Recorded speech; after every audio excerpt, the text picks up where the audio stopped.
अब क्या बताते हैं, कोटि जन्म तन भर मत होगे कुछ ना हाथ लग्या रे।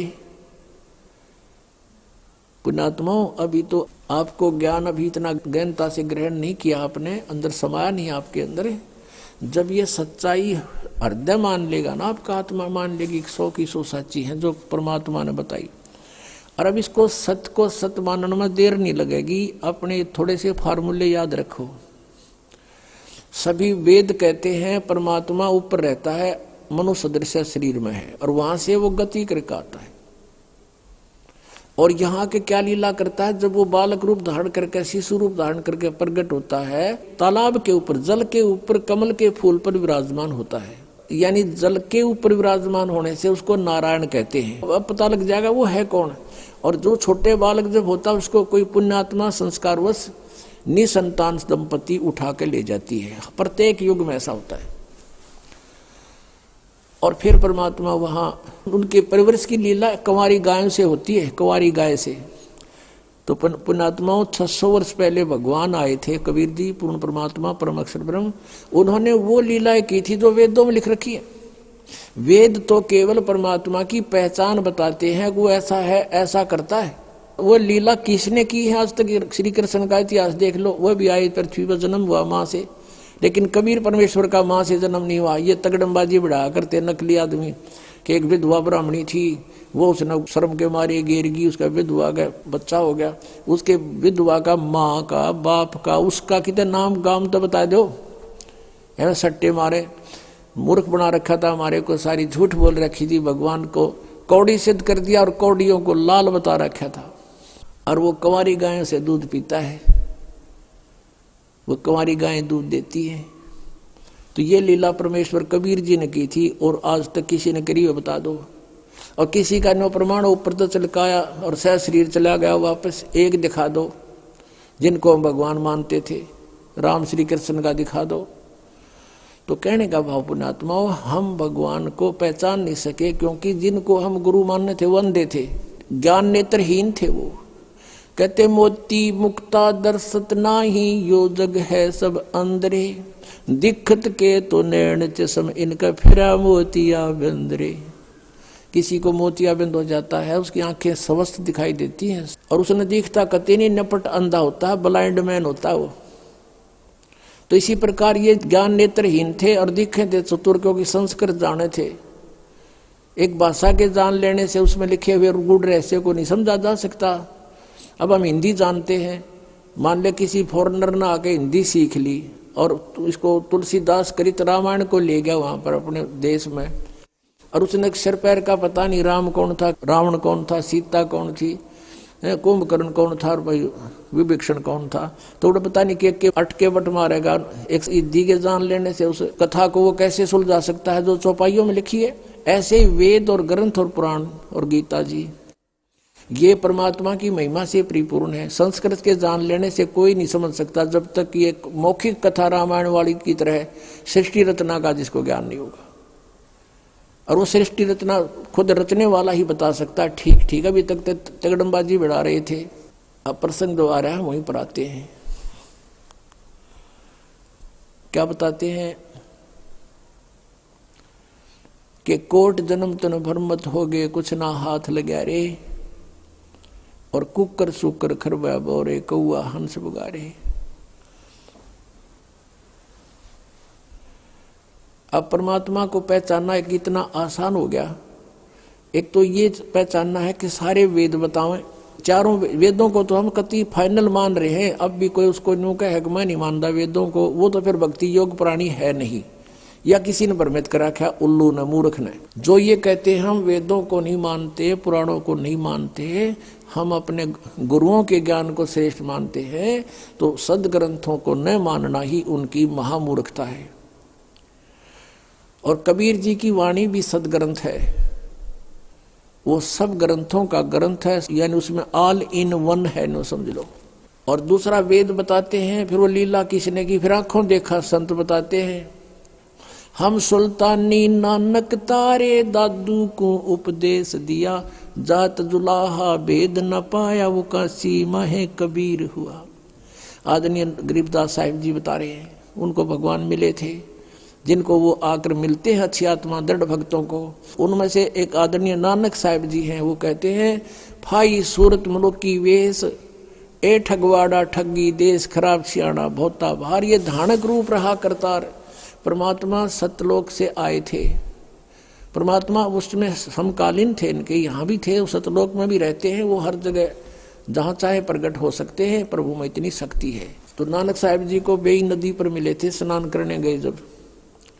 उससे पहले भी वार्ता की थी कबीर रूप में आकर, लेकिन नानक साहिब जी मान्य नहीं थे, लेकिन अंदर से टूट गए थे सच्चाई को सुनकर। प्रार्थना यही करते थे, प्रभु फिर मिलो एक बार है। आदरणीय नानक साहिब जी का जन्म पवित्र हिंदू धर्म में हुआ था। ये कालूराम मेहता खत्री अरोड़ा के घर इनका जन्म था, और इनके पिताजी जो पटवारी थे उस समय, और ये अच्छी आत्मा थी। फिर ये इन्होंने एक अपनी बहन के नगर में, जहाँ उनकी बहन ब्याह रखी थी, सुल्तानपुर शहर में अपने बहनोई की सिफारिश से वहाँ के सुल्तानपुर के नवाब के यहाँ नौकरी करते थे मोदी खाने में। तो स्नान करने के लिए बेई नदी पर जाते थे। पहले परमात्मा कबीर जी उनसे मिले, चर्चा की और बताया कि मैं कबीर हूँ और छोटी जाति का धारणक हूँ, काशी में रहता हूँ और मैं ज्ञान की तलाश में घूम रहा हूँ। तो नानक साहिब जी ने बताया कि श्री कृष्ण जी, श्री विष्णु जी सर्वशक्तिमान हैं, ये परम शक्ति हैं। गीता में इसी का वर्णन किया गया है। यानी जैसा भी उन्होंने, श्री नानक देव जी ने ब्रजलाल पांडे से गीता पढ़ा करते थे, जैसा भी ऐसे इन गुरुओं ने हमें ज्ञान दे रखा था, उसी आधार से नानक जी ने बहुत अपना सुनाया कि ऐसे है, श्री कृष्ण सर्वेश्वर हैं, सर्वशक्तिमान हैं, इन्हीं की भक्ति से मोक्ष होगा। तो परमात्मा ने उनसे 7 श्लोकों के उत्तर पूछे थे नानक साहिब जी से। एक तो ये पूछा था कि यदि श्री कृष्ण जी सर्वशक्तिमान हैं, चौथे अध्याय के 5वें और 9वें श्लोक में, दूसरे अध्याय के 12वें श्लोक में, 10वें अध्याय के दूसरे श्लोक में कहता मेरी तो जन्म मृत्यु होते। 18वें अध्याय के 62वें श्लोक में ये किसको किसकी शरण में जाने को कह रहे हैं, पूछना आपके ब्रजलाल पांडे से। 7वें अध्याय के 18वें श्लोक में अपनी गति को अनुत्तम कह रहे हैं। उत्तम पुरुष है तू, अन्य वो कौन है। चौथे अध्याय के 34वें श्लोक में कहा कि तत्व ज्ञान तो कोई और है। ये गीता वाला ज्ञान, तत्व ज्ञान ने इसको संत बतावेंगे। इन बातों को कह करके नानक साहिब जी नाराज हो गए ये सुनकर, लेकिन रात्रि के समय करवट बदलते रहे कि सचमुच बात तो सारी सच्ची है। नानक साहिब भी पढ़े हुए थे, हिंदी भी पढ़े थे, फारसी भी पढ़े थे। उन्होंने गीता जी को देखा, एक आध ब्राह्मण से बात करी, किसी के पास उत्तर नहीं था। तो ऊपर से तो वो कबीर जी को धमका कर आ गए थे कि तू गलत बोलता है, तो मुसलमान दिखाई देता है। तो परमात्मा चले गए थे उस टाइम। कुछ दिनों के बाद उसको ऐसी कसक लगी नानक जी को, अंदर से रोने लगे, तड़पते थे। एक बार फिर मिले महाराज, फिर बात करेंगे। वो फिर दोबारा फिर मिल गए 15-20 दिन के बाद। उस समय केवल नानक जी को दिखाई दे रहे थे, अन्य को नहीं। कुछ देर बात हुई थी, फिर नानक जी ने, क्योंकि वो मन नहीं टेकता जल्दी सी, उन्होंने कहा था कि मैं इस दरिया में छलांग लगाऊंगा, मुझे ढूंढ देना। नानक साहिब जी ने दरिया में छलांग लगा दी। परमात्मा ने उनको गुप्त किया वहां से, और पीछे जाकर 3 किलोमीटर पीछे को, जहां से अप स्ट्रीम में ले गए, जिधर से पानी बहता रहा था, और वहां उनका शरीर एकांत स्थान पर रख दिया। आत्मा को लेकर सचखंड गए। सचखंड में देखा कबीर परमेश्वर दो जिंदा महात्मा के रूप में वहां उनको मिले थे। उसी रूप में ऊपर सतलोक में पहुंचे, और परमात्मा सतपुरुष बैठे थे तख्त के ऊपर, ऑल ओवर कंट्रोलर की चेयर पे, उस सिंहासन पर।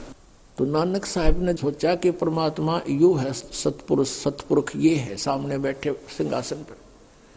और कबीर जी एक सिंपल वेश में, जिंदा महात्मा के रूप में, साधु के रूप में, और ये यहाँ का नौकर होगा कोई कबीर। तो नानक जी ने सोचा। अब उस समय तक परमात्मा ने ये डिस्क्लोज नहीं किया। जब पहले रूप में मिले थे, जब तो कबीर रूप में मिले थे, दोबारा जब आए जिंदा महात्मा का रूप बना कर आगे, शरीर दूसरा था। चेहरा नहीं मिल रहा था बनारस वाले से। फिर उनको लेकर गए ऊपर जाकर क्या देखा, कबीर जी जो जिंदा महात्मा के रूप में गए थे और दूसरा उन्हीं का रूप बैठा था, तेजों में करोड़ सूर्य मिला दे करोड़ चंद्रमा, ऐसा एक रोमकूप की शोभा। उसके ऊपर चौर करने लगे कबीर साहब। नानक जी ने पक्का हो गया कि सतपुरुष अकाल पुरुष तो यू है, ये बैठा तख्त पर जेड़ा, ये नीचे से ये बाबा जी आया महात्मा, ये इनका नौकर है। इतने में क्या हुआ, वो तेजों में शरीर वहां से उठा अपने सिंहासन से, और कबीर जी नीचे से जिंदा महात्मा वाले रूप में गए थे, वो विराजमान हो गए। उस समय उस परमात्मा का वो रूप जो बना, जब सिंहासन पर विराजमान हुए, जो अकाल मूर्त तेजों में शरीर वाला था वो चवर करने लगा। उस कबीर परमेश्वर जिंदा वाले बाबा वाले महात्मा वाले स्वरूप के ऊपर चवर करे नौकर की तरह। उस समय परमात्मा का जो स्वरूप बन गया वो कबीर जी वाला बन गया, जो धारणक रूप में, जो लाहे रूप में बनारस में थे और जो पहले नानक जी को मिले थे। और वो तेजों में शरीर जो था कबीर जी के जिंदा महात्मा वाले शरीर में समा गया, अलग कोई नहीं रहा, ओनली वन गॉड है, एक परमात्मा कबीर जी विद्यमान थे, बनारस वाले धानक ऑल ओवर कंट्रोलर के तख्त पर सिंहासन पर। अब नानक साहब से कहा कि जाए, तीसरा दिन हो गया, इस तरह परमात्मा ने सारे ब्रह्मांड दिखाए, ब्रह्मा विष्णु महेश दिखाए, उनकी रचना बताई, कैसे इनका जन्म हुआ। अब परमेश्वर ने कहा कि अब जाओ प्यारी आत्मा, अब उन भोली आत्माओं को समझाओ जो काल के जाल में फंसी पड़ी है। अब वहां जाकर के प्रत्येक आत्मा ये चाहती है मैं वापस ना जाऊं उस गंदे लोक में। नानक जी ने प्रार्थना की, लेकिन परमात्मा ने कहा अब जाओ, आपकी आवश्यकता है वहां पर, मेरे गवाह बनोगे, लेकिन ऐसे नहीं मैं रख सकता, आपको ये भक्ति करनी पड़ेगी सतनाम की, और सतनाम बिना मोक्ष नहीं हो सकता। ये 2 अक्षर का नाम है, यानी पूरा ज्ञान उनके अंदर फीड कर दिया। अब उधर से नानक जी को मर्त जान करके डूब गया दरिया में, उसकी खोज शुरू होगी। नवाब ने भी खोज शुरू कर दी, गोताखोर लगा दिए, जाल डाल रहे हैं इधर जिधर डाउन स्ट्रीम में, और नानक जी का शरीर रखा 3-4 किलोमीटर अप स्ट्रीम में जंगल में। तीसरे दिन वो आत्मा वापस भेज दी भगवान ने उस शरीर में। नानक जी वहां से उठकर सुबह सुबह फिर उसी दरिया पर आकर खड़े हो गए जहां लोग स्नान करने जाते थे, और वो भी जाया करते थे। कहाँ तो हाहाकार मची हुई थी, और मर गया डूब गया, मर गया डूब गया। उधर क्या देखा, वो तो सामने खड़ा है, सारा शहर उमड़ गया देखने के लिए। तब नवाब की नौकरी त्याग दी और कहा कि अब सच्चे सरकार की नौकरी करेंगे। तो फिर वो इस खोज में परमात्मा ने कहा था कि मैं बनारस में हूं, काशी में, और वहां आ जाना, सतनाम दूंगा, और सतनाम बिना मोक्ष नहीं, और वो काल का लोक। तो सतनाम प्राप्ति के लिए, और नानक जी ने वाहे गुरु कहा था कि वाहे गुरु। जब अकेले रह गए ना तख्त पे कबीर जी सतलोक में, और दूसरा रहा नहीं भगवान, जब ने कहा था वाहे गुरु, सही रास्ता दिखा दिया। और स्वयं भगवान वाहे गुरु, वो नीचे आ गया। नीचे आकर उसके मन में रट लगी कि वो ही गुरु मिला जो सतनाम दे। और ये 7 श्लोक जो परमात्मा ने प्रसन्न किए थे नानक जी ने, ये 7 श्लोक उसने नोट कर लिए। जो भी कोई ब्राह्मण विद्वान मंडलेश्वर उनको मिला, उनसे ये 7 श्लोक करते थे। बताइए 18वें अध्याय के 62वें श्लोक में यो गीता ज्ञान दाता किसकी शरण में जाने को कहता है। फिर वो करते फरड़ अपनी शरण में कहता है, अपने बारे में कहता है, छड़ दे गल। फिर वहां से चल पड़ते थे। वो न्यू पहचान करते जा रहे थे कि कौन से है वो भगवान। अयु ज्ञान जब स्वर में बोलेगा वो सही गुरु वही पावेंगे असली तक। उनकी खोज करनी थी, कहीं महात्माओं में यही छुपे ना हो। पहली उदासी यानी कति मायूस होकर यात्रा की थी, उसको प्रथम उदासी कहते हैं। तो बनारस में पहुंचे। कबीर जी ने यह भी बता दिया था कि मैंने रामानंद जी को गुरु बना रखा है, वो मेरे गुरु जी हैं, पहली मीटिंग में बताया था। तो रामानंद जी सुप्रसिद्ध थे। रामानंद जी के आश्रम में पहुंचे, वहां उनसे प्रश्न किया कि ऐसे ऐसे गीता में लिखा है, क्या आप जानते हो? रामानंद जी महात्मा थे, वो सच्ची बोला करते। कहने लगे भाई आजा, बैठ जा सरदार जी, आजा बच्चा, मैं जानता नहीं था, लेकिन अब जान गया हूं। मैं नहीं जानता था, मैं विद्वान पाक रहा था, लेकिन मुझे कख का पता नहीं था। वैसे तो वो मेरे को उन्होंने वचन दे दिया, वो भगवान है, परमात्मा है, अब मालिक है, सतपुरुष हैं, और मेरे को उन्होंने अपनी स्थिति ऊपर दिखा दी सारी, लेकिन उनकी आज्ञा का मैं पालन कर रहा हूँ। वो मेरे शिष्य नहीं है, मेरे गुरु हैं, लेकिन मर्यादावत उन्होंने कहा कि मुझे आप अपना शिष्य ही मानोगे। वो मेरे शिष्य कहो, मेरे गुरु कहो।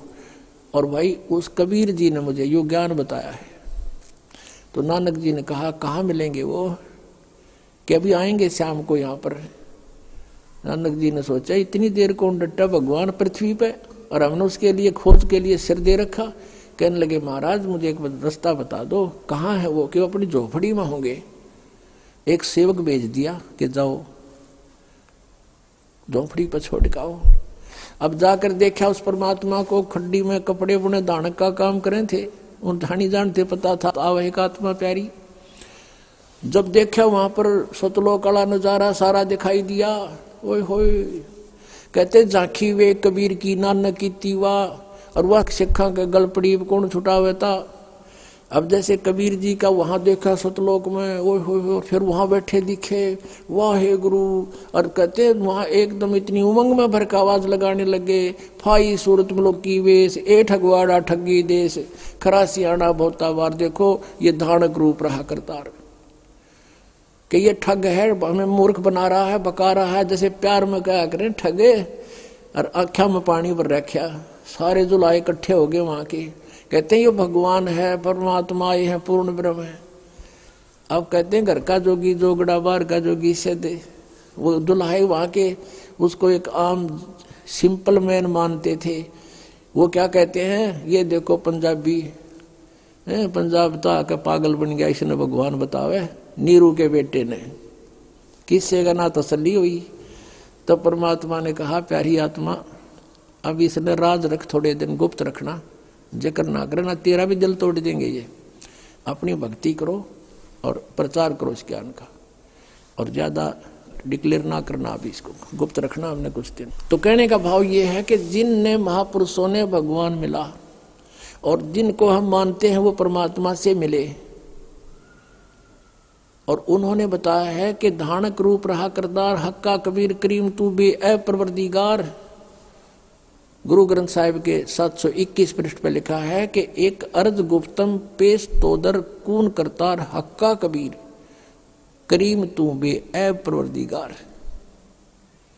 हक्का कबीर माने सत कबीर। और ये 24 पृष्ठ पे लिखा है, भाई सूरत मुल्क की वेश, ए ठगवाड़ा ठगी देश, और खरा सियाणा बोता भारी, धानक रूप रहा करता। अपने आत्माओं हमने भगवान को पहचानने में घनी देर ना लग गई वे। हम अज्ञान में कितने आट रखे इन्होंने, लेकिन परमात्मा का ये तत्व ज्ञान ऐसा है। और ज्ञान सब ज्ञानड़ी, कबीर ज्ञान सो ज्ञाने, जैसे गोला तोब का अब करता चले मैदान। तारा मंडल बैठे करिए चांद बड़ाई खावे, उदय भया जब सूरज का स्यों तारों छुप जावे। ये नकली संत और ये छोटे मोटे ज्ञानड़ी कहते हैं जैसे चंद्रमा रात्रि के समय तारों में बहुत अच्छा तेजों में और प्रसिद्ध यानी बड़ा चमकता है, मुखिया पाक रहा होता है, सूर्य उदय होने के बाद कहते चांद भी ना दिखता, सितारे भी विद्यमान होते हैं, उनका कोई अस्तित्व नहीं रहता। ऐसे ही कबीर परमेश्वर की महिमा से हम परिचित हो जाएंगे, फिर अन्य भगवान इन चांद और सितारों की तरह ऐसे निष्क्रिय हो जाएंगे, इनका अस्तित्व नहीं दिखाई देगा हमारे को। तो क्या बताते हैं, अंधे की बां गई अंधे ने मार्ग कौन बतासी। और आदरणीय गरीबदास साहिब जी कहते हैं, मोती मुक्ता दर्शत नाई ये जगह सब अंधरे। मोती मुक्ता, मुक्ता माने मुक्त होने के ये मोती, हीरे लाल, असली भक्ति रूपी मोतियों का इनको ज्ञान नहीं, लाल का ज्ञान नहीं, सार नाम सतनाम का। और ये कंगाल बन गए, कौड़ी को लाल जानकर आन उपासना करके अन्य देवताओं की पूजा करके ये कंगाल हो गए। मोती मुक्ता दर्शत नाही ये जगह सब अंधरे, और दिक्कत के तो नैन चश्मिन का फेरा मोतिया बंदरे। सारे पुराणों में लिखा है, वेदों में लिखा है, और ये विद्वान का हमें कख भी नहीं पता इसके बारे में, तो इनके अज्ञान रूपी मोतिया बिंद था, और वो मोतिया बिंद का ऑपरेशन ही दास का कर दिया भगवान ने, और दास को डॉक्टर बना दिया, सबका मोतियाबिंद हटा दूंगा, ऑपरेशन कर दूंगा, और फिर हम भगवान को स्वयं देखेंगे और पहचानेंगे। पुण्यात्माओं, परमात्मा पाना सबसे आसान। एक रोटी बनाने के लिए कितना प्रयत्न करती है एक बहन, कितना सामान सांग जोड़ना पड़ता है, कितना पलटा चमटा है, फिर लकड़ी, तवा, चूल्हा, फिर गिलास, कटोरी, थाली, परात, आटा, नमक, मिर्च, और फिर उनको लाने के लिए कहाँ प्रयत्न करना पड़ता है। और जब जाके आटा गूंदा कर फिर रोटी बना के खानी पड़ती है, उसमें कितना समय, दोनों टाइम खावें कंपलसरी हम और बनावें। और परमात्मा का पाना सबसे आसान। कहते जीव बिना लाणी सा मंत्र दे रखा भगवान ने, और कितना कीमती है। सतनाम पालड़े रंग होरी हो, 14 लोक चढ़ावे राम रंग होरी हो, 3 लोक पासे अंग धरे रंग होरी हो, तो ना तुले तुलाया राम रंग होरी हो। अब इतना धनी बनाने का, सतलोक जाने के लिए हमने घनी भक्ति चाहिएगी, और मौखिक जाप और अन्य जापों से लाभ नहीं होगा। ये जो मंत्र है सतनाम का 2 अक्षर का, इसके जाप करने से हम भक्ति धन से गर्क हो जाएंगे, हम फुल्ली चार्ज हो जाएंगे। जब हम यहाँ से चलेंगे, इतने हम वहां से चार्ज होकर आए थे, उतना ही चार्ज होकर वापस जाएंगे वहां पर। इस मंत्र से होंगे, इतने धनी होंगे। और जो ये प्रथम मंत्र है 3 मंत्र में, और ये यज्ञ हवन हम करते हैं, इनमें हम जब तक यहाँ रहेंगे यहाँ सुख मिलेगा हमारे को। और काल का जितना भी ऋण है वो इसको दे देंगे, तू पकड़े अपना, हमने जाने दे, हम नहीं लेंगे तेरा प्रतिफल। और ये 2 मंत्र 2 शेष बचेंगे, उसमें से जो तत् मंत्र का आपको दिया जाता है जाप, उसको हम अक्षर पुरुष के 7 संग ब्रह्मांडों को पार करने का टैक्स है उसका, वो दे देंगे, संभाल तू अपना। तो ये जो सत्य है, ये सार नाम है, इसकी भक्ति से हम सतलोक में पहुंच जाएंगे, स्थाई स्थान मिलेगा।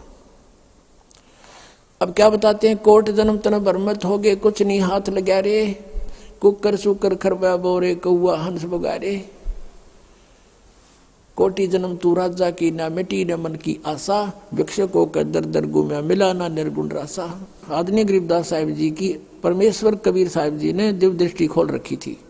उन्होंने आज से अरबों खरबों पहले की सारी घटनाएं एजिटी चित्रित कर रखी हैं, और उनको वो घटनाएं चलचित्र की तरह दिखाई देती थी। गरीबदास साहिब जी ने बताया है कि ये नानक साहिब जी जो थे, ये सतयुग में राजा अम्बरीश थे, यही आत्मा, और इतने पुण्यात्मा थे, इतने धर्मात्मा थे, और इतनी सत भक्ति करते थे, विष्णु जी को इष्ट मानकर। दुर्वासा जैसे सिद्ध पुरुष ने भी इनके दरबार में फिट्टे मुंह होना पड़ा था। उसके बाद वही आत्मा फिर त्रेता युग में राजा जनक रूप में जन्म हुआ। राजा थे वो, और नौकर सैकड़ों लाखों की संख्या में सैनिक उसके नौकर थे। और वही आत्मा फिर पुनः को स्वर्ग में नाश करके बहुत यज्ञ किया करते थे राजा जनक, उनको नष्ट करके कलयुग के अंदर कालू राम मेहता के घर पे एक सिंपल मैन के घर जन्म हुआ, क्योंकि वो सब पुण्य खत्म हुए। और फिर नौकरी कर रहे एक नवाब के घर पे आप ही, और पहले उनके लाखों नौकर होते थे। तो काल का ये जाल ऐसा है। जब नानक साहिब जी को अपने पिछले जन्म दिखाए परमात्मा ने कि आप राजा थे, राजा जनक भी आप थे, और अब आप क्या हो, पेटा भर गया उस पुण्यात्मा का भगवान देखकर। इनको कहते हैं जो दृढ़ भक्त होते हैं उनको भगवान मिलते हैं। उस दिन के बाद फैसला कर लिया पूरा हिंदू समाज। नानक साहिब जी के पिता भी विरोधी हो गए थे कि के पैदा हो गया हमारे देवताओं ने बुरा बतावे, और सब ब्राह्मण विरोधी हो गए थे कि ये पागल हो गया, इसका पता नहीं क्या हो गया, ये सब उल्ट सुल्ट बोल रहा है।